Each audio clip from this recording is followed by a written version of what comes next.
Luc revenait à l'instant sur l'enjeu numérique que Frédéric Sanchez aussi avait évoqué, mais il y a aussi le rôle des PME pour accompagner les grands acteurs que Frédéric Sanchez évoquait en démarrage de cette table ronde. Et j'appelle à mes côtés Laurent Blaisonneau, qui est directeur du développement chez Enea Consulting et qui doit être quelque part dans la salle. Laurent, si tu m'entends, ne reste pas assis sur ton fauteuil. Viens rompre ma solitude d'animateur. Laurent Blaisonneau. Alors, je vois qu'au niveau de l'animation, il y a un grand bonheur parce que ça ferait 10 minutes de gagner si Laurent n'était pas là, c'est ça ? Ça laissera un petit peu plus de temps. Et donc, appel à ses amis, si quelqu'un peut nous dire où est Laurent, on en serait ravis. Mais en attendant, j'ai vu par contre, et nous sommes gâtés, Corinne Lepage qui est parmi nous aujourd'hui à La Rochelle et qui, elle, va me rejoindre, je n'en doute pas. Corinne Lepage ?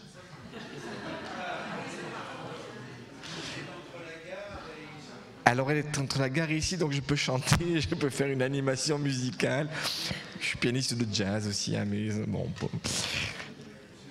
Alors je me risque à envisager que Monsieur Gérard Gouron est parmi nous vers 13h30. Ah, on l'applaudit, merci. Alors là, bravo. Donc, mille merci. Alors, Gérard Gouron, il a été élu en mars 2014 conseiller municipal de cette belle ville de La Rochelle. Il est conseiller municipal délégué aux énergies, à la transition énergétique et à l'éclairage public. Et alors, Gérard Gouron, il va nous éclairer, c'est le cas de le dire, sur 3 sigles. Vous savez, les collectivités aujourd'hui travaillent sur un certain nombre de programmes locaux. Et je crois que La Rochelle, comme d'autres villes, mais peut-être plus que d'autres, travaillent sur un plan climat-énergie territorial, un PCET, mais travaillent aussi sur un schéma directeur immobilier, un SDI, travaillent aussi sur un schéma d'aménagement lumière, un SDAL. En gros, comment on manage quand on est élu ces différents outils? Et hier, Jean-François Fontaine nous rappelait l'engagement de la ville, mais comment on met en mouvement à la fois les acteurs publics, privés, autour de ces grandes politiques publiques que les collectivités mettent en œuvre désormais. À vous, Gérard. À ces questions, d'abord je voudrais remercier la Fondation E5T et toute l'équipe de donner justement la parole à la ville de La Rochelle sur ces différents projets. Je serais tenté de dire, si j'ai quelques minutes en plus par rapport à mes 10 minutes, que par rapport à votre question de tout à l'heure sur les relations franco-allemandes, la ville de La Rochelle s'engage dans un projet tandem de manière bilatérale sur la coopération entre villes, et La Rochelle va s'engager avec la ville avec laquelle elle est jumelée, à savoir Lübeck. Voilà, j'espère que je n'aurai pas dépassé de quelques minutes. Pour commencer, le 4 juillet 2015, le port de La Rochelle, comme vous le disiez hier, Jean-François Fontaine, devient piéton. Les 9000 automobiles qui passaient quotidiennement ne passeront plus par là.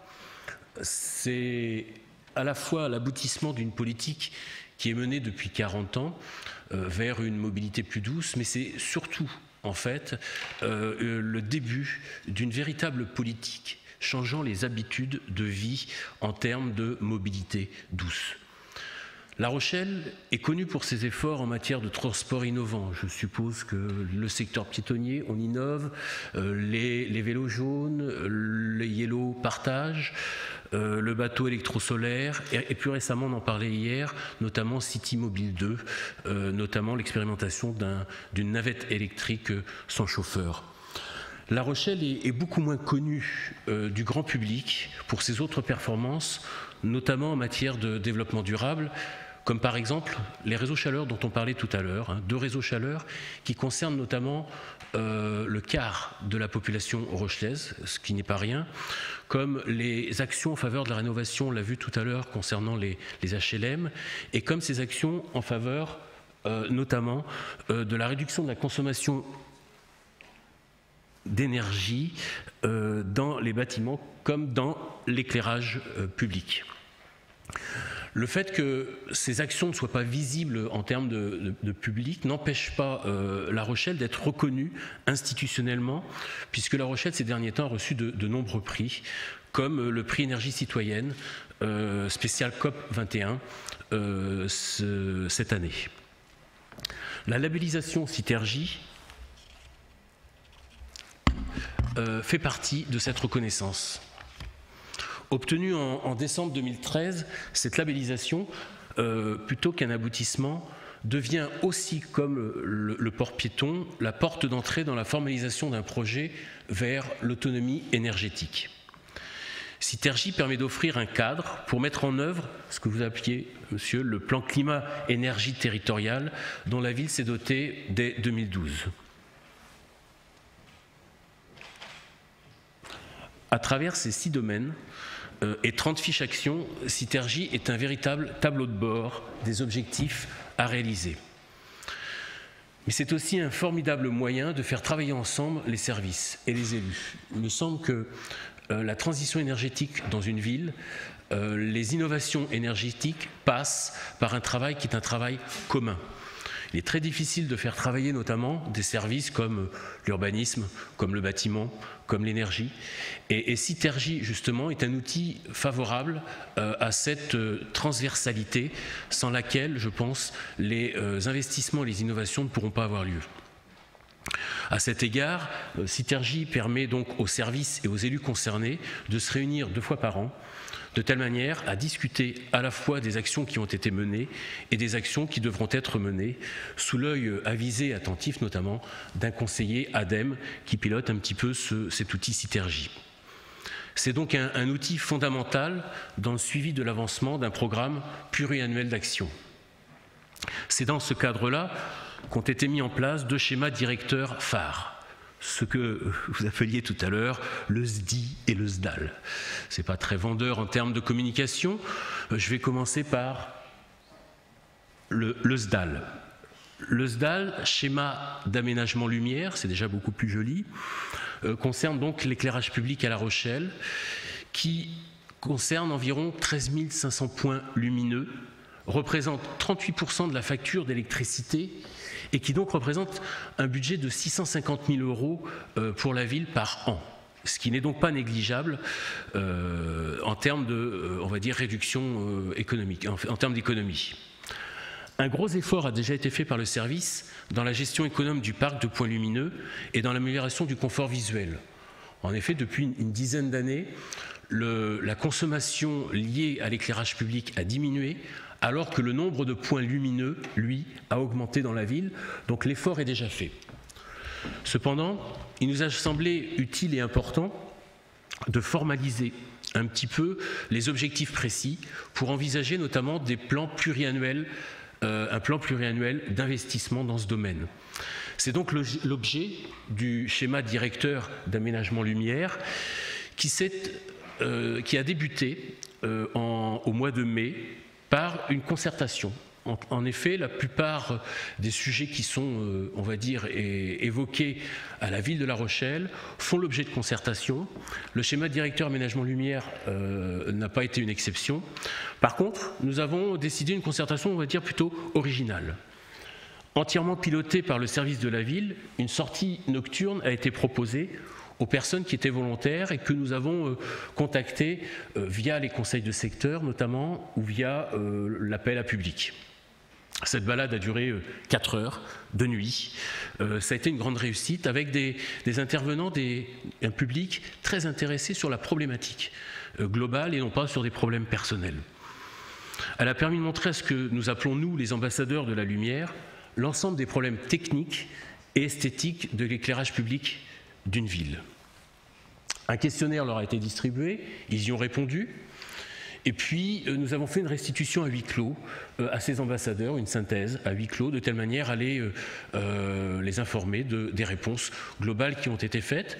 Puis nous avons terminé par une restitution qui s'est faite auprès du public rochelais.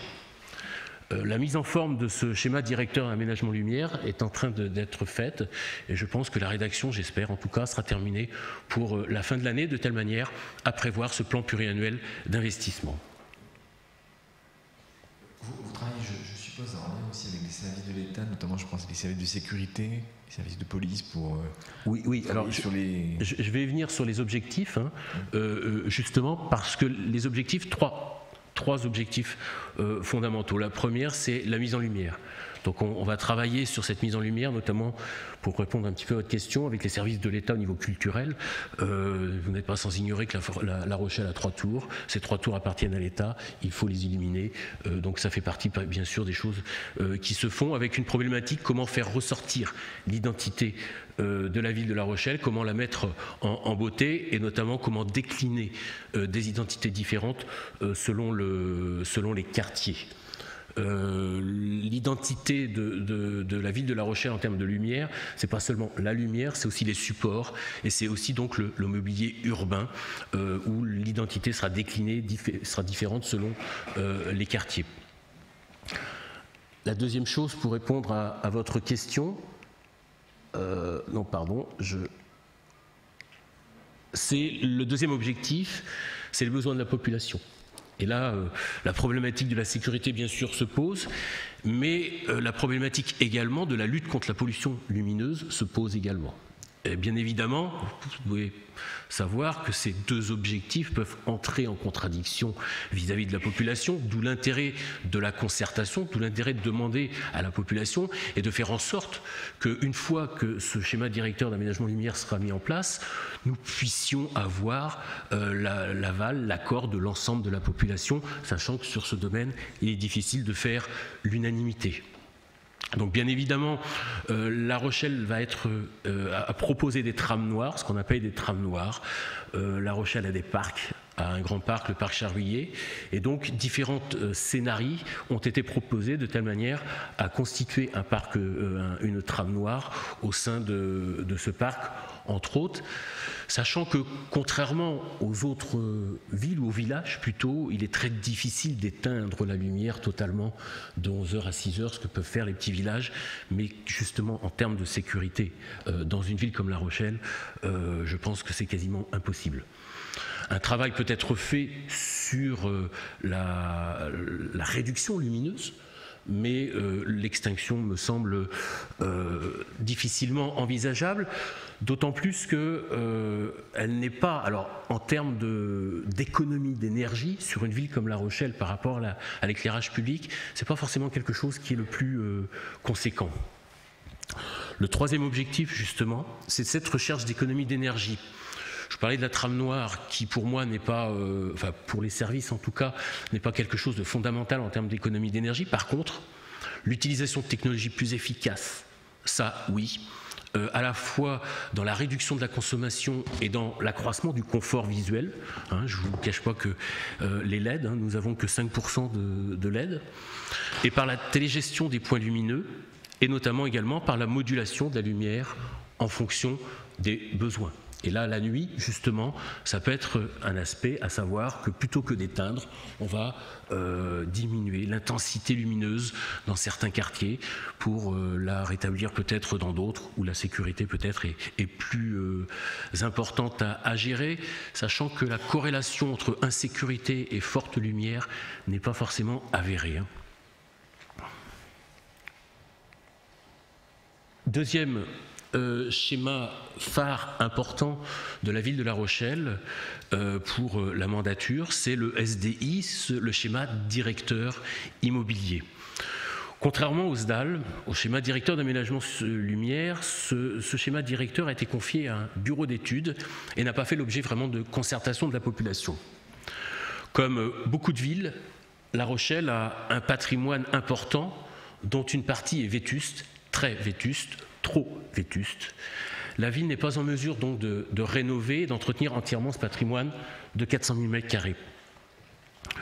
L'objectif du SDI, donc du schéma directeur immobilier, donc de faire un état technique des lieux, détecter le degré de vétusté de chaque bâtiment par bâtiment. Gros travail. C'est également d'identifier les besoins de la population en service public pour les mettre en adéquation avec ses ressources. L'idée donc de proposer un plan de gestion. Oui, alors, plan de déconstruction, plan de cession, plan de rénovation. Donc pour aller vite, je vais vous passer les détails techniques. La méthode utilisée, vous l'avez ici, c'est de rapporter notamment pour faire un état de vétusté physique, rapporter la valeur des coûts des travaux de maintien à la valeur de remplacement. L'idée étant que les économies dégagées par ce schéma directeur immobilier, le plan de cession notamment, et les économies liées à la baisse du coût de fonctionnement pourront permettre de financer l'investissement de rénovation.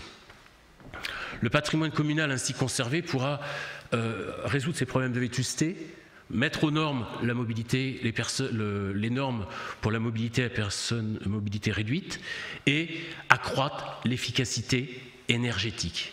J'ai encore un petit mot de conclusion. Alors un mot de conclusion. Un mot de synthèse. Un mot de conclusion. L'idée, si vous voulez, c'est de créer une synergie sur tous ces projets, de telle manière à faire en sorte de faire entrer la ville de La Rochelle dans la modernité, et notamment de la modernité de la transition énergétique, en essayant de globaliser ces schémas, peut-être sous la forme d'une ville connectée. Merci. Je vous remercie de votre attention. Merci beaucoup, Gérard.